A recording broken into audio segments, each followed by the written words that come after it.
menyampaikan beberapa hal.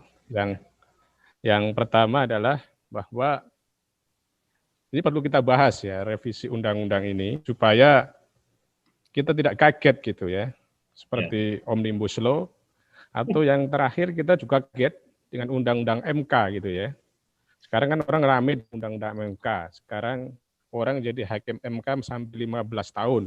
Terus kemudian itu di pasal berapa, 49 atau berapa itu katanya tidak perlu ada tindak lanjut dari revisi Undang-Undang MK itu kan, kalau seandainya diputuskan oleh MK seandainya batal ya. Jadi ada kesan, ada pengamanan terlebih dahulu terhadap Omnibus Law ini karena orang menguji ke mana? Ke MK itu sepertinya mubazir gitu karena solusi yang kemudian memberikan ya sesuatu yang sesuai harapan. Jadi sekali lagi sebagai pengantar supaya kita tidak kaget, publik juga tidak kaget, memang kita perlu menyoroti ini ya itu. Kemudian yang kedua, saya melengkapi dari Pak Firman saja bahwa latar belakang dari perubahan Undang-Undang Kejaksaan ini yang utama adalah terjadinya pergeseran konsep keadilan ya. Di mana konsep keadilan itu dulu adalah bersifat retributif ya, menghukum.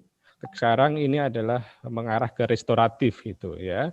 Bagaimana pemulihan.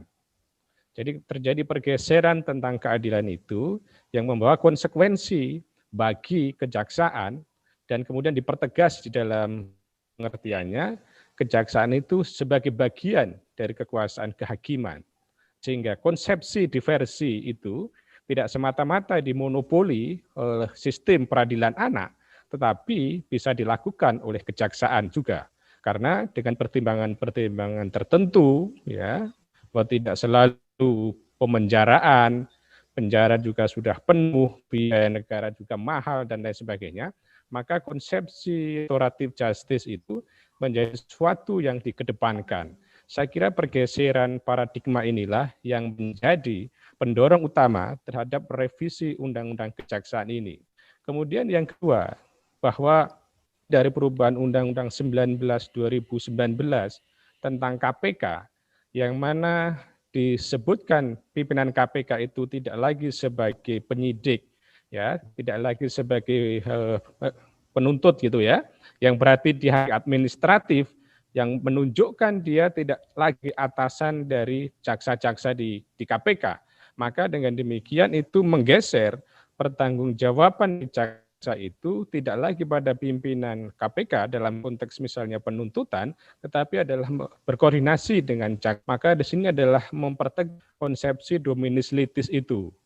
Cuman persoalannya, sebagaimana diskusi kita kemarin adalah, apakah Undang-Undang Kejaksaan ini mampu menyelesaikan, mengimplementasikan, atau mentransformasi terhadap konsepsi dominus litis itu. Mengingat bahwa kita ini menganut konsepsi diferensiasi, spesialisasi maupun kompetensi, ya. Artinya ada spesies polisi sebagai penyidik, ya, kemudian dari KPK, maksud saya kepolisian itu juga nanti tidak bisa bertindak sebagai penuntut. Ini tidak mudah dilaksanakan, mengingat tadi itu ada pemilahan kewenangan-kewenangan. Nah, maka undang-undang ini diharapkan mampu menyelesaikan itu, sehingga konsepsi tentang dominus litis ini bisa diimplementasikan dengan baik. Kalau kemudian pada faktanya aparat penegak hukum itu masih juga menguat, maka tidak bisa menjadi. Sering mengatakan bahwa sebagai pengendali perkara itu, Mas Margi yang suka main bola itu playmaker kan, ya, seperti playmaker yang dia menyambut bola, dia mengumpan ke depan, ya, pada strikernya, dan dialah yang mengatur perkara ini. Jadi mau kan atau tidak, ini sangat tergantung dari kejaksaan. Bola dari polisi mau diambil atau tidak, itu kejaksaan. Sebuah tim sepak bola yang maker itulah yang akan menentukan keberhasilan. Jadi playmaker yang baik, kalau baik, artinya apa? Revisi Undang-Undang Kejaksaan ini bagaimana bisa mendukung pola permainan sebagai dominus litis tadi, sebagai playmaker sebuah perkara, sehingga nanti tidak kendala-kendala teknis lagi di lapangan. Kemudian yang ketiga, bahwa berdasarkan bacaan saya di Undang-Undang Kejaksaan ini, revisi ini, itu adalah menempatkan Jaksa Agung dalam posisi kekhusus ya, seperti polisi, Kapolri, seperti Panglima TNI. Jadi perlu ada ruang khusus karena memang strategi tadi itu dan kemudian posisi sebagai bagian dari kekuasaan keadilan, maka perlu penguatan posisi Jaksa Agung itu. Tetapi yang jadi persoalan adalah bagaimana penguatan itu ya terjamin kesinambungannya ya. Ini yang saya kira belum terjawab di dalam Undang-Undang Kejaksaan ini. Artinya jabatan ya, jabatannya itu jangan sampai setiap saat itu digoyang-goyang gitu loh ya. Ya, karena ini lagi-lagi prerogatif presiden misalnya, terus kemudian saat bisa berubah, itu yang terjadi. Posisinya menjadi tidak kuat ya. Karena apa tadi? Tidak ada kenyamanan. Jadi ini juga yang perlu dijawab, tidak sekedar menempatkan Jaksa Agung itu seperti Kapolri, seperti Panglima TNI atau kekhususan dalam sistem aparatur sipil negara, tetapi yang lebih penting adalah bagaimana posisi Jaksa Agung terjamin ya kesinambungannya, tidak setiap saat digoyang kedudukannya, apakah unsur politik, unsur ini dan unsur sebagainya. Ya. Jadi ini juga yang harus dijawab dalam rancangan undang-undang ini. Kemudian menurut saya yang ketiga, yang keempat, yang juga penting adalah bahwa salah satu upaya untuk melakukan penguatan kejaksaan ini akan melakukan perlindungan dengan standar-standar internasional. Mengingat kita sejak tahun 2006 sudah menjadi anggota IAB. Bagaimana ada standar perlindungan jaksa yang berlaku secara universal. Dan jaksa di sini nanti juga akan bisa menjawab seperti apa yang ada di KPK. Artinya jangan sampai kasus-kasus Novel Baswedan dalam konteks ini adalah penyidik ya, itu terulang lagi. Atau kemudian jaksa-jaksa lain juga mengalami intimidasi. Jadi standar perlindungan internasional ini juga menjadi penting. Dan kemudian juga materi lain yang ini adalah adanya intelijen judicial ya, ada intelijen, penguatan fungsi-fungsi intelijen, dan kemudian juga ada fungsi penyadapan dari kejaksaan.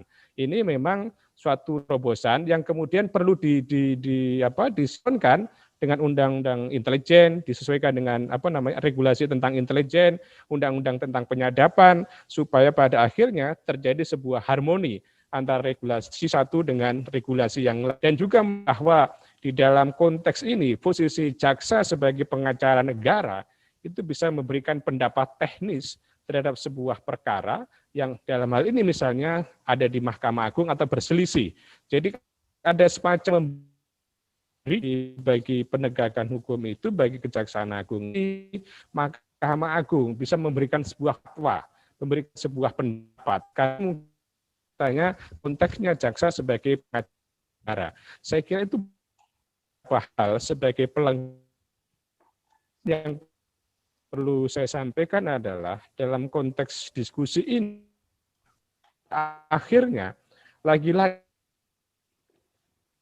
sebuah prejudice, sebuah prasangka bahwa populasi itu untuk pengamanan diri loh ya. Sebagai contoh adalah tentang MK tadi itu. Oleh karenanya akuntabilitas proses pembahasan ini menjadi penting, penting dan saya kira tidak ada yang perlu dikhawatirkan ketika kemudian isu-isu akan misalnya kesannya menempatkan jaksa sebagai dominus litis itu dan sebagainya. Saya kira tidak perlu dikhawatirkan karena memang itu harusnya begitu. Konsepsi tentang jaksa adalah seperti itu, bahwa tidak boleh ada misalnya dualisme tentang penuntutan atau kemudian tidak boleh adanya semacam ego sektoral antara penegak hukum satu dengan yang lain, dan kemudian juga bagaimana criminal justice system yang ada di Indonesia itu terjawab dalam konteks revisi ini.